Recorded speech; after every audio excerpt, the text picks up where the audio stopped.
Good morning. Thank you for being here. I appreciate the opportunity to talk with you this morning, and I especially appreciate the shared ministry here at UU, where so many different people and groups come together to make this a vital and welcoming place for everybody. Next month will be 2 years since my husband Rob and I moved to Whidbey from Oakland, California. I'd lived in the Bay Area for 40 years, so it was a big change for us, as you can imagine, and it was one we were both ready for. Shortly after we settled in, I sought out UU. My background and training is as a Zen Buddhist practitioner, but I knew that UU would be a welcoming place, as well as a place I could learn about local social and racial justice issues. And I'm happy to say I was right on both counts. In the Zen Buddhist tradition, practitioners new to a particular sangha or community give what's called a way-seeking mind talk. And in these talks, they reflect on and share their practice with the rest of the community. I'm not brand new here, but I do feel relatively new compared to those of you who have been coming 15 plus years. So I see this talk today as my own way-seeking mind talk. And I recognize that people of all faiths and no faith come to UU.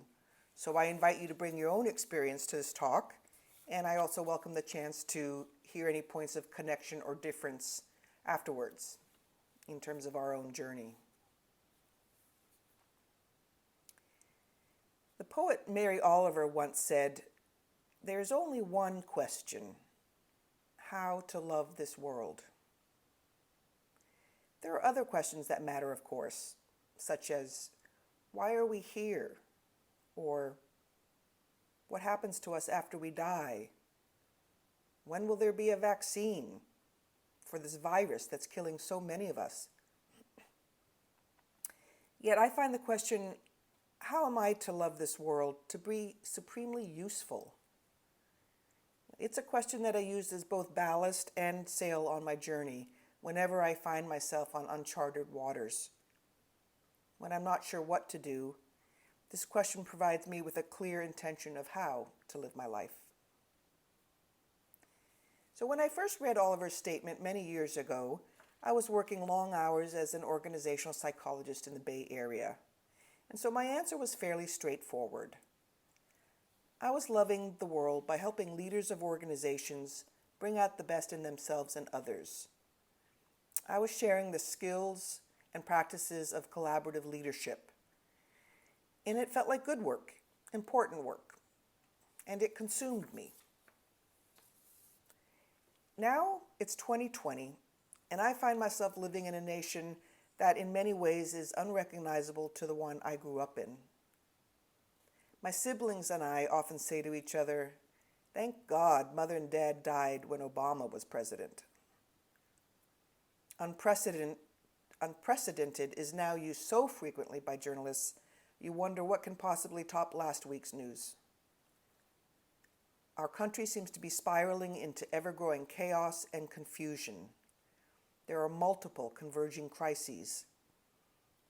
The extreme racial disparities exposed by the coronavirus, as well as by the murders of George Floyd, Breonna Taylor, Ahmaud Arbery, and others, at the hands of police and white vigilantes, are causing many white people to finally wake up to the horrific systemic racism that underpins our society. As we shelter in place, even a place as beautiful as Whidbey, many of us are grieving losses of one kind or another. I hear from friends of mine who are counselors that many of their clients are experiencing PTSD, as in persistent traumatic stress disorder, which is showing up as feelings of overwhelm, anxiety, and loss of control. Given our current reality, how would I answer Oliver's challenge today? How do I choose to love the world at this point in my life? If I had to choose just one answer, I would say by deepening and expressing my faith. Now, you should know that I was raised in a family which didn't adhere to any faith.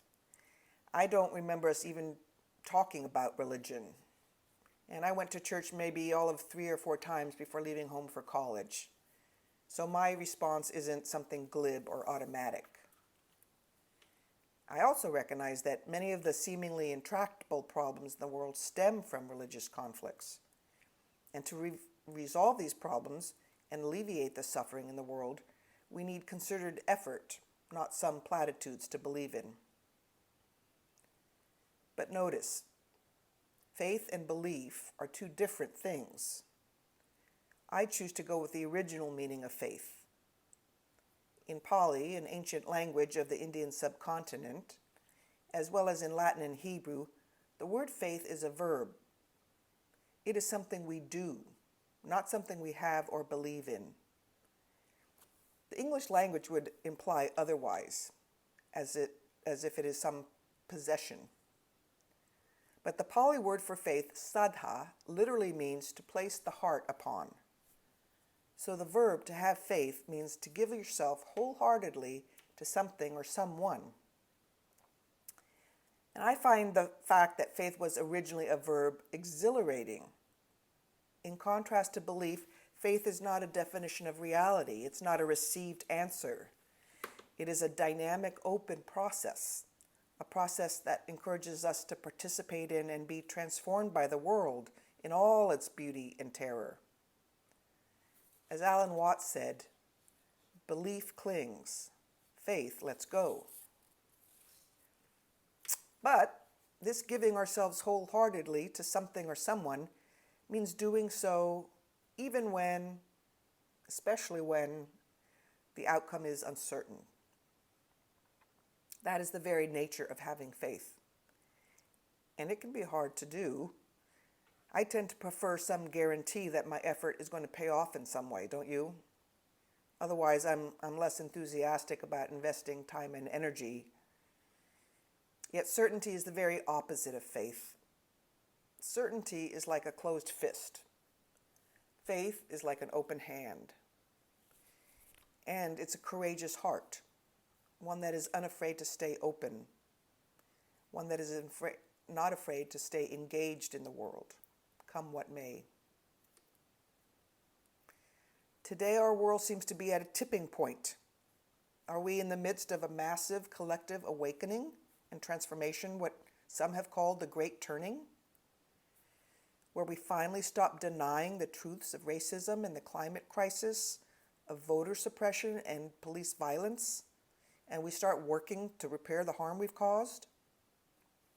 Or is our democracy on the brink of collapse while we continue to destroy more and more species and head toward extinction ourselves? Many scenarios are possible. For me, that's all the more reason to do the inner work of cultivating faith. This wholehearted showing up for our lives and each other moment by moment by moment, with clear eyes and open heart. My sense is that this kind of presence is one of the most important medicines we can offer ourselves and each other. And the good news is that there are many ways to cultivate this presence. As both a Zen practitioner and an interfaith minister, I've explored a variety of faith traditions, and I know that at their core, all the great wisdom traditions embody this active meaning of faith. Beyond the credos and the doctrines and dogma, every wisdom tradition teaches its adherents a set of practices to do, where they can directly experience spirit. Engaging in these practices wholeheartedly, we become intimate with spirit or source, beyond any conceptual understanding. With practice, we experiencing letting go into our boundless interconnectedness. And it's this we have faith in, this vast web of interbeing, this ground of belonging which supports us and encourages us to act despite our uncertainty and no clear path forward. There's a Zen koan that points to this uncertainty that I've found helpful at various points in my life. It goes something like this. In ancient China, there was an advanced Buddhist scholar named Dharma-I.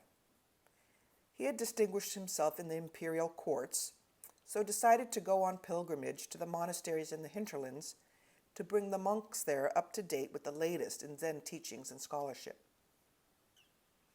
At one such monastery, he watched the abbot engaging with some students and realized this abbot was no country bumpkin as he had assumed. When the abbot approached Dharma Ai the next day and asked him, "Where are you going?" Dharma Ai replied, "I'm resuming my pilgrimage." The abbot asked him, "What is the point? What is the purpose of pilgrimage?" Dharma Ai paused for a moment and replied, "I don't know." The abbot said, "Not knowing is most intimate."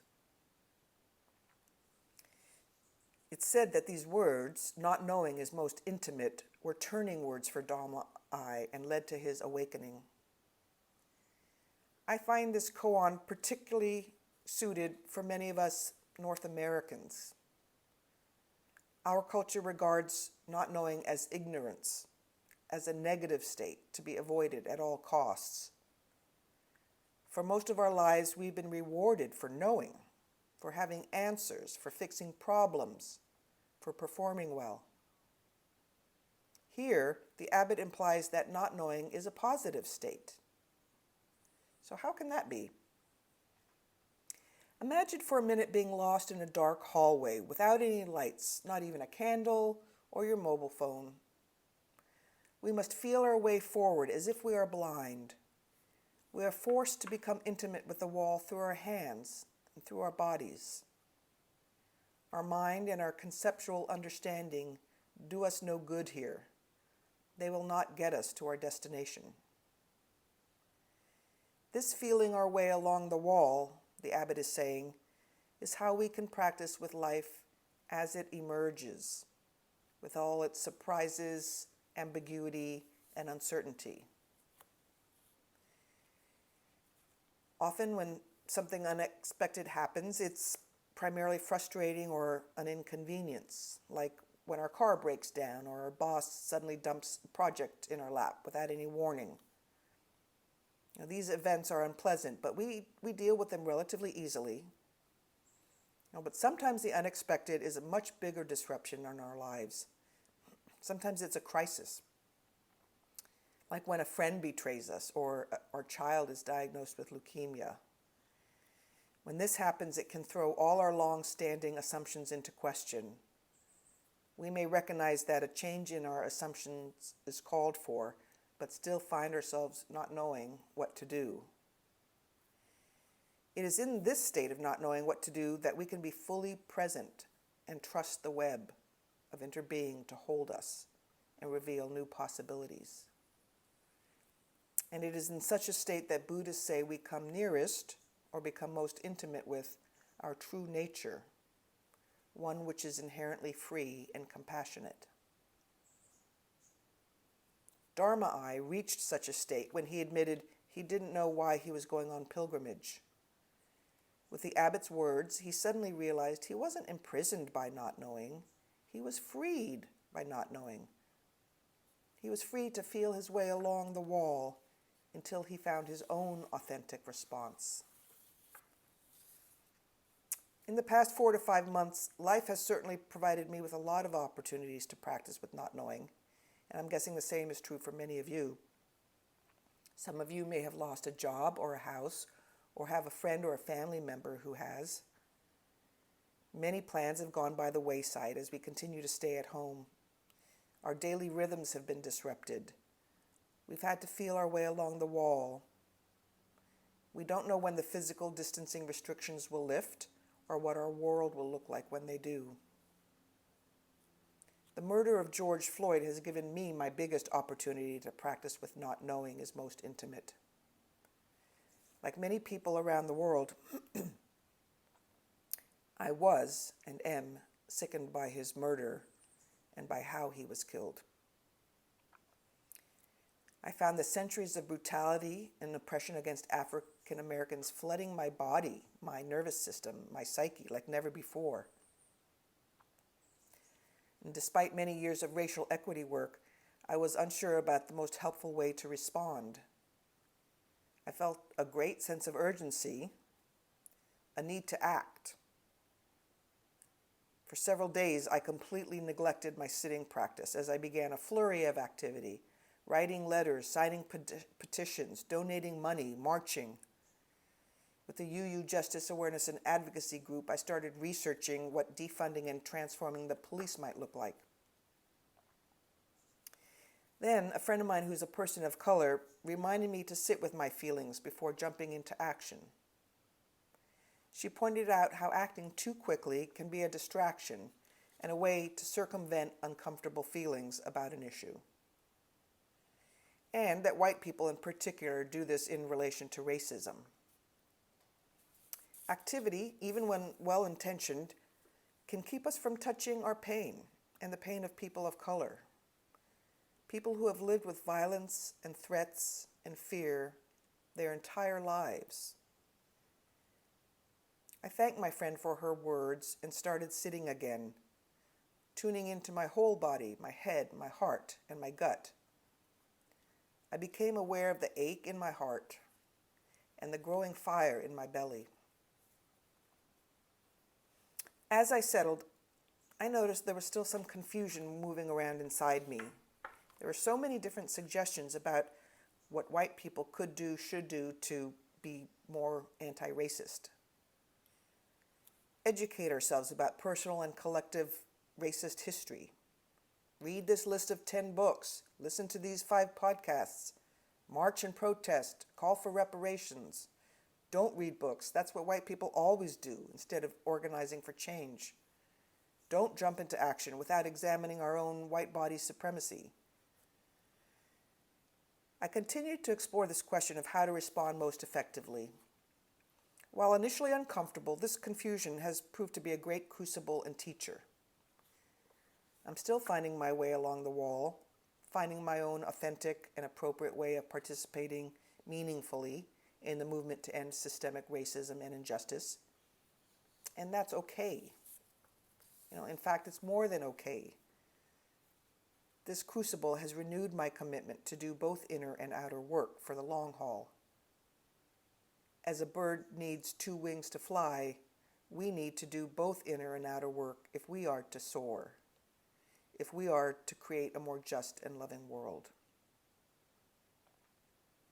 Part of my exploration involved participating in many online workshops with titles such as Healing Racism and Ending White Supremacy, some of which were taught by white teachers, some by teachers of color. One workshop impacted me a great deal.